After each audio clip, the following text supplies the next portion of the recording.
بالله من الشيطان الرجيم. بسم الله الرحمن الرحيم.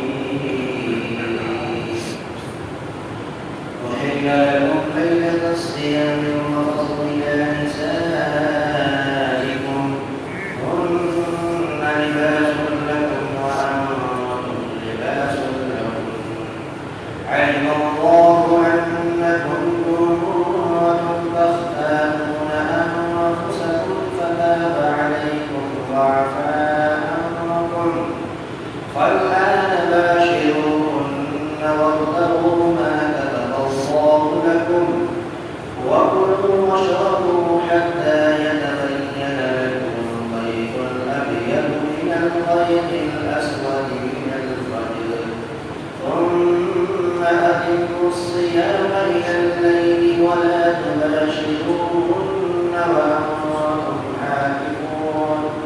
وأنتم عاكفون في المساجد تلك حدود الله فلا تقربوها كذلك يبين الله آياته للناس لعلهم يتقون. صدق الله العظيم. حلال کیا گیا تمہارے لیے روزے کی رات میں بیوی کے پاس جانا، وہ تمہارے لیے پوشاک ہے اور تم اس کے لیے پوشاک ہو۔ اللہ تبارک و تعالیٰ کو معلوم ہے کہ تم لوگ اپنے اوپر خیانت کرتے تھے، تو باری تعالیٰ نے تمہارے اوپر رحم و کرم کا معاملہ کیا اور تمہیں معاف فرما دیا۔ تو اب بیوی سے ملاقات کرو اور تلاش کرو ان چیزوں کو جو اللہ تعالیٰ نے تمہارے اوپر لکھ دیا ہے، کھاؤ اور پیو یہاں تک کہ تمہارے اوپر فجر کی سفید دھاگے کالے دھاگے سے واضح ہو جائے، پھر روزے کو رات تک پورا کرو اور تم نامباشرت کرو مسجد میں اعتکاف کرنے کی حالت میں۔ یہ اللہ تبارک و تعالیٰ کی حدیں ہیں، تو گویا کہ اس کے قریب مت جاؤ۔ ایسے ہی باری تعالیٰ پروردگار عالم اپنی نشانیوں کو کھول کھول کر لوگوں کے لیے بیان کرتا ہے تاکہ تم متقی اور پرہیزگار بن جاؤ۔ آج کے اس آیت کریمہ کے ذریعے سے، آج کے اس درس قرآن کے ذریعے سے ایک نہایت ہی اہم پیغام اللہ تبارک و تعالیٰ نے ہمیں اور آپ کو دیا ہے۔ جیسا کہ ہم اور آپ سنتے ہوئے آ رہے ہیں کہ اللہ تبارک و تعالیٰ نے احکامات کی جو آیتیں روزے کے تعلق سے اسے پچھلی آیت کے اندر بیان کیا گیا تھا گزشتہ ہفتے میں۔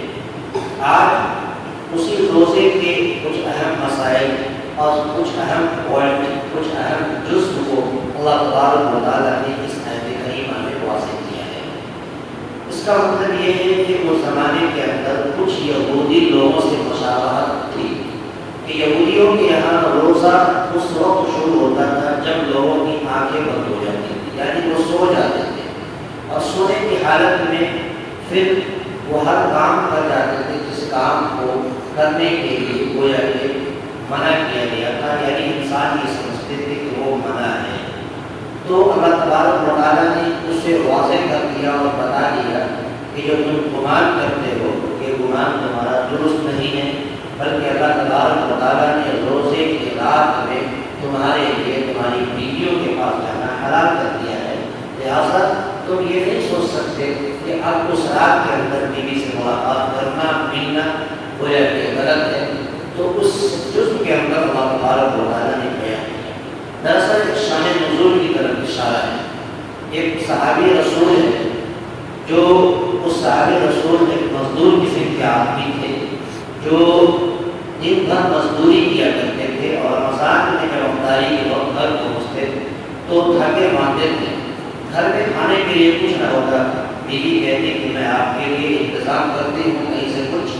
جب وہ انتظام کرنے کے لیے چلی جاتی تو تھکاوٹ کی وجہ سے اس کو نیند آ جاتی، اور نیند آنے کی وجہ سے کھانا پینا اور صحبت کرنا ملاقات کرنا سب گویا کہ حرام ہو جایا کرتا تھا اس کے اوپر۔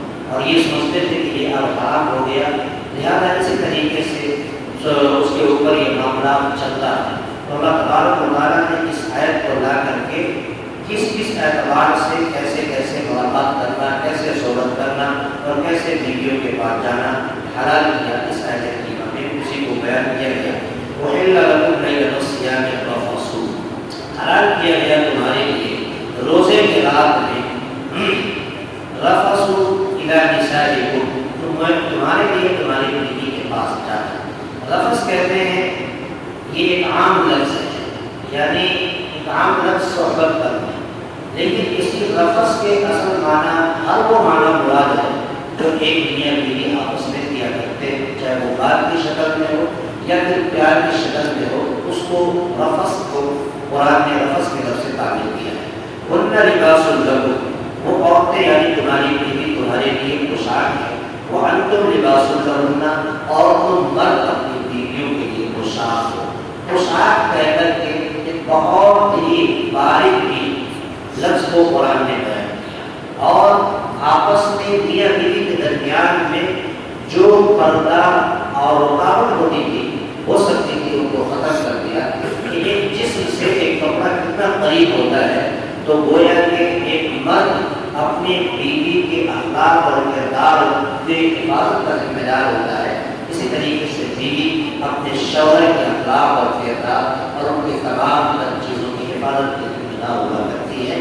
تو گویا اس لفظ کے ذریعے سے یہ بتا دیا کہ شوہر بیوی کے اور بیوی شوہر کی اتنا ہی قریب ہے جتنا کہ ایک انسان کے بدن سے کپڑا قریب ہوا کرتا ہے۔ وَأَنْتُمْ لِبَاسٌ لَهُنَّ، اور تم لوگوں کے لیے لباس۔ عَلِمَ اللَّهُ أَنَّكُمْ كُنتُمْ تَخْتَانُونَ أَنفُسَكُمْ فَتَابَ عَلَيْكُمْ، تو اللہ کو یہ معلوم تھا کہ تم لوگ اپنے اوپر خیانت کرتے تھے، درانا خیانت کرتے تھے۔ اس کا مطلب یہ کیا خیانت کرتے تھے؟ خیانت یہ کہ رات کے اندر وہ چیز حلال تھی، یعنی کھانا پینا اور بیویوں سے ملاقات کرنا یہ حلال تھا، لیکن کچھ لوگ اپنا گمان کرتے تھے کہ یہ ہمارے لیے حرام ہے، تو گویا کہ اپنے اوپر یہ خیانت کیا کرتے تھے۔ یہ اللہ کے علم میں واضح طور پر تھا۔ تختارون انفسکم فطاب علیکم وعفا عنکم، تو باری تعالیٰ نے تمہارے ساتھ درگزر کا معاملہ فرمایا اور تمہارے گناہوں کو جو تم نے پچھلے گمان کے ساتھ گناہ کیا کرتے تھے ان تمام گناہوں کو، تمام لغزشوں کو معاف فرما دیا۔ فالآن باشروهن، تو اب تم اپنی بیویوں سے ملاقات کر سکتے ہو۔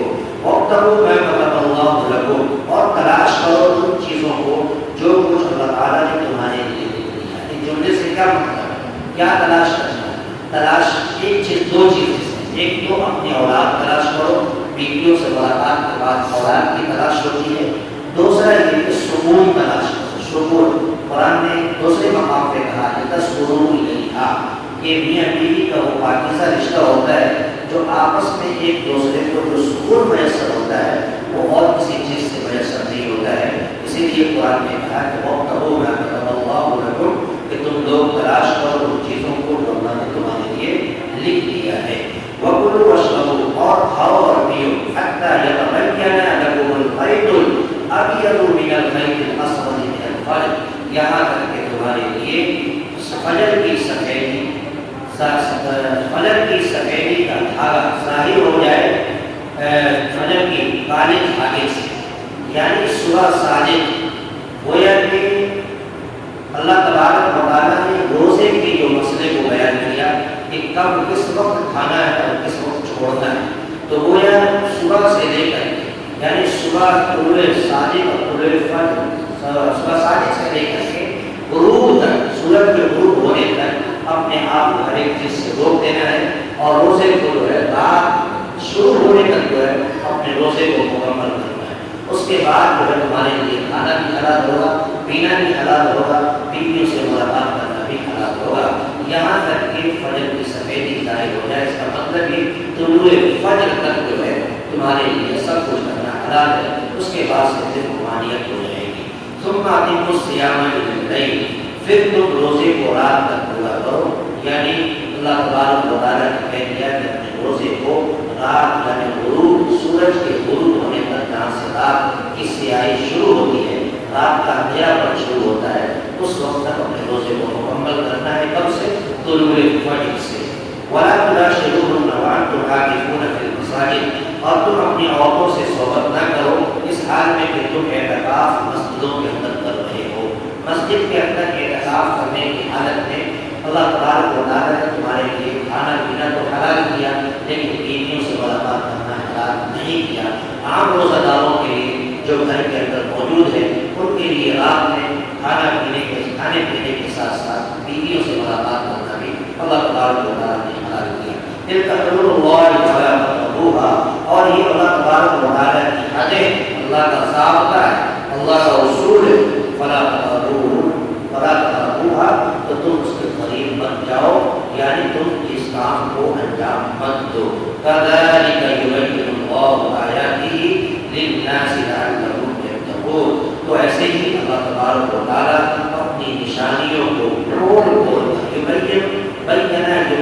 تبیین کے معنی آتا ہے کسی چیز کو ظاہر کر کے بیان کرنا، واضح کر کے بیان کرنا۔ اب یہ دیکھ لیجیے اللہ تبارک و تعالیٰ اپنی نشانیوں کو ایسے ہی لوگوں کے لیے کھول کر بیان کرتا ہے لعلهم يتقون، تاکہ وہ لوگ متقی ہو جائے، ڈرنے والے بن جائے اور اللہ تبارک و تعالیٰ کے حدود کو سمجھنے والے بن جائے۔